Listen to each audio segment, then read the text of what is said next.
What were medieval peasants' diets like? Were they all malnourished, unhealthy, and just living on bread? When thinking of food in the Middle Ages, it often brings to mind the lavish feasts of the nobility and the uncivilized poor peasants. In this video, we will uncover the real story about what the medieval peasants' living conditions and diet was like, and in the end we will look at their height and muscle mass. Life for a peasant during the Middle Ages was not always as primitive and crude as often depicted, but life at the time was governed by the feudal system. The feudal system was a social and economic structure that dominated medieval Europe, particularly from the 9th to the 15th century. It was based on a hierarchy of lords and vassals, where land ownership and obligations defined the relationships between people. The king was at the top of the feudal hierarchy. He owned all the land in the kingdom. Beneath the king were the nobles and lords. They were landowners, controlling large estates or fiefs and ruled over the people living on them. In exchange for this land, they pledged loyalty and military service to the king. Beneath the lords were vassals, who pledged loyalty and military service to their lords in exchange for a fief, or parcel of land. Knights, often lower-ranked vassals, provided crucial military support and received smaller estates to support their duties and lifestyle. At the lowest rung of society were the peasants or serfs, making up the majority of the population, including both free peasants and serfs. Peasants' role in society. Serfs were tied to the land they worked on. Unlike slaves, serfs could not be bought or sold individually, but they could not leave the land without the lord's permission. Their status was hereditary. The serfs had numerous obligations to their lord. They had to work the lord's lands and perform other duties like maintenance and repair. They also paid taxes in the form of crops, labor, or coins. In return, they were allowed to live on the land, receiving protection from the lord during conflicts or invasions. Despite their low status, serfs had some rights under feudal law. They were entitled to protection, and the right to sustain themselves using common resources such as forests and rivers, though these rights were limited and controlled by the lord. Living conditions. Peasant life was tough but community-oriented. Villages had a common area and often a church, which was a central place for meetings and religious ceremonies. Their days were largely consumed by agricultural work on both their lord's land and their own small plots.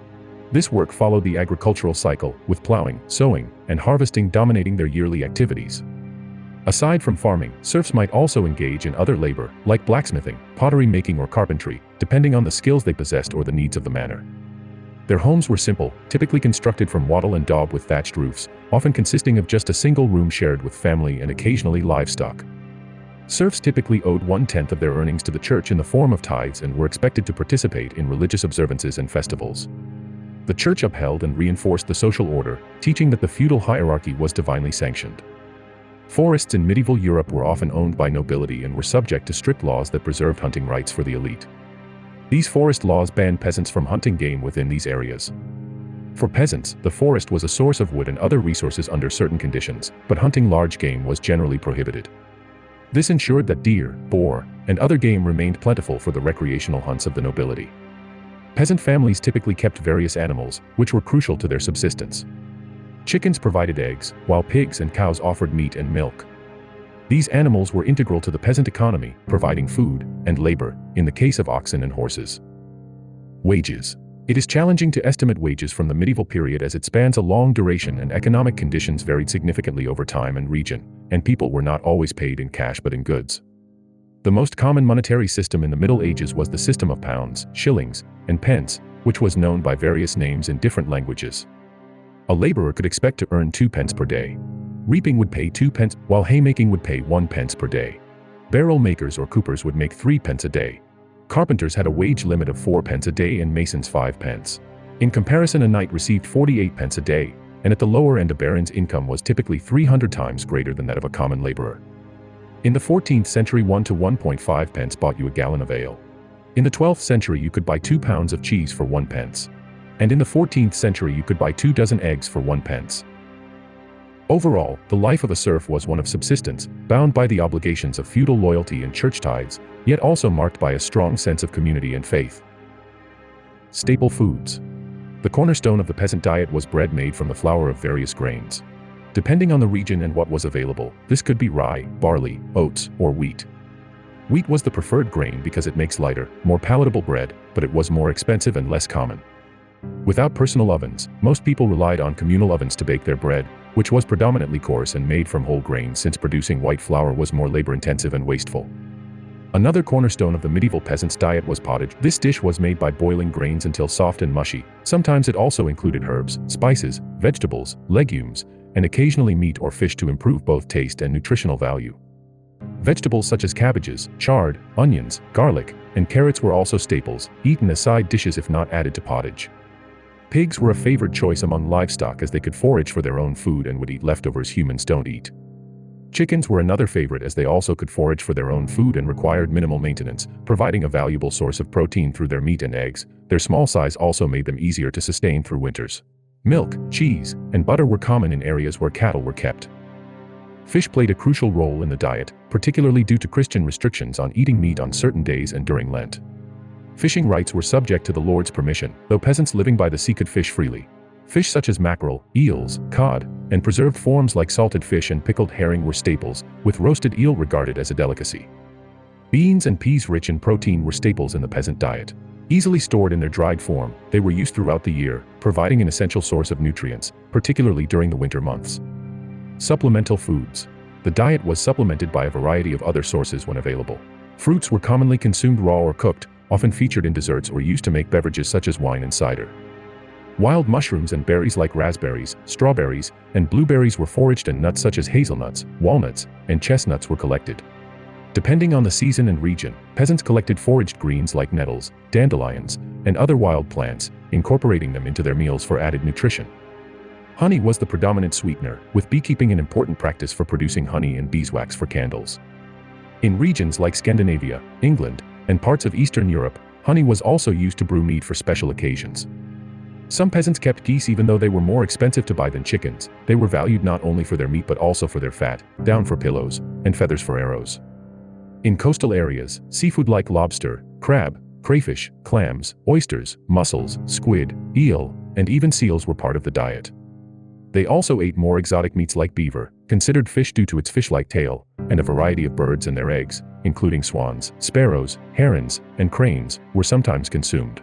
Although often reserved for the elite, many of these finer meats occasionally found their way to peasant tables, illustrating that their diet was not exclusively pottage.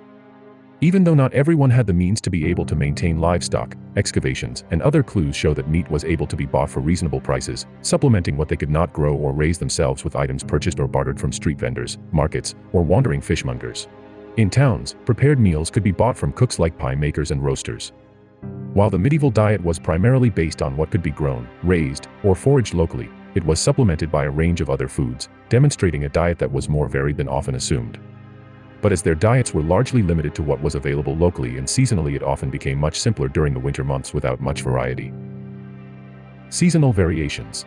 To cope with seasonal changes and ensure food availability throughout the year, medieval peasants employed various preservation techniques.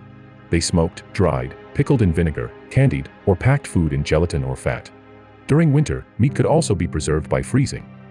Due to a lack of resources to produce sufficient fodder for their livestock during winter, peasants typically butchered much of their livestock in late fall.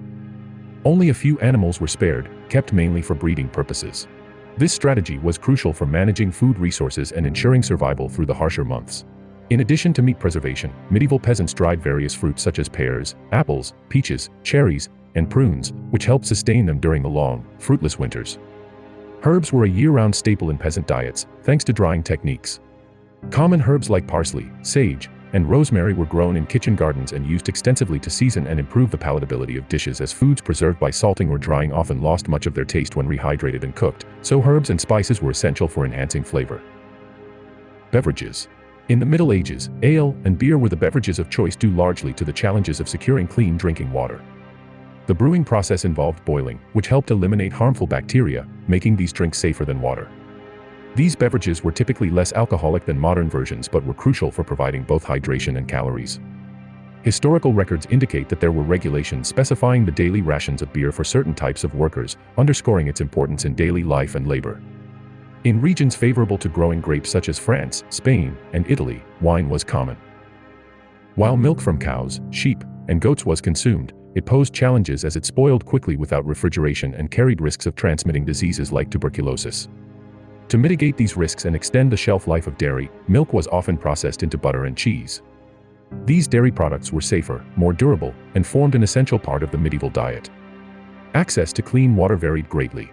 In regions where uncontaminated water sources were available, water was commonly consumed.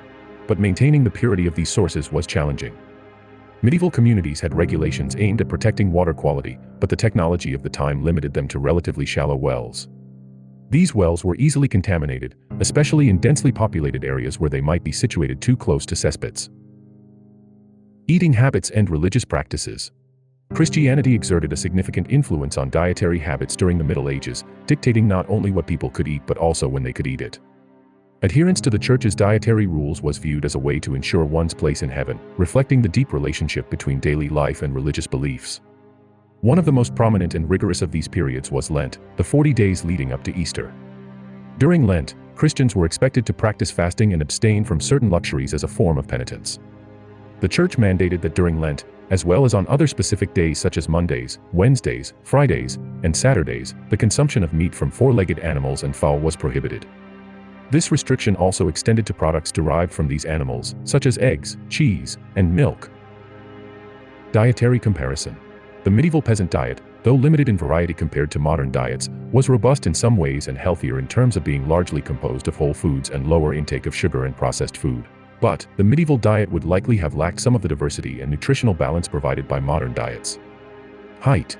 The average height of medieval men in Northern Europe was approximately 5'8" or 173 centimeters, a figure that compares with some modern averages in some regions.